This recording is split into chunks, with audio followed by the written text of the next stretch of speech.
How's it going, everyone, and welcome back to the channel.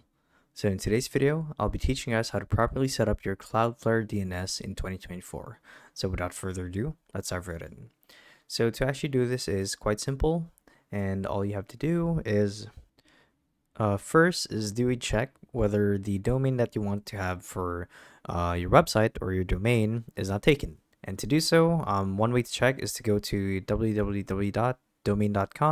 So this actually does like a quick scan of to see which domains aren't taken yet and are up for grabs.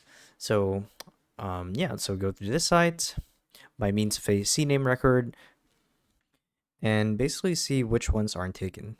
And once you've made your selection, simply go to Cloudflare, sign up for an account, and move on with the configuration process.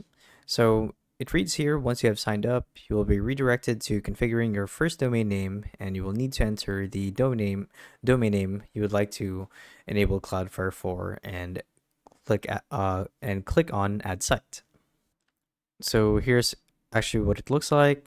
So you input the domain that you want, add site in Cloudflare, and on the next page, you will need to choose a preferable CDN plan, and from here you can choose the free plan by default, or if you wanted to, you could get like the pro plan or the business plan or enterprise, depending on what you guys need it for.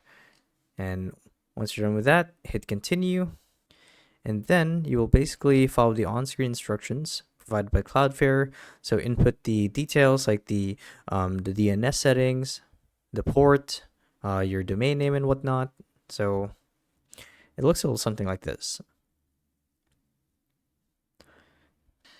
And when you're satisfied with your configuration, simply save and you're done. So yeah, that's how you guys do it.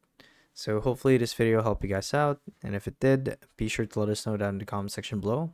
And if you guys want to see more videos like these, we do have a YouTube channel where we do guides like these daily, so if you want to show your support that, you can do so by subscribing to the channel. So with all of that said, thank you all for watching, and we'll see you guys in the next one. Bye bye.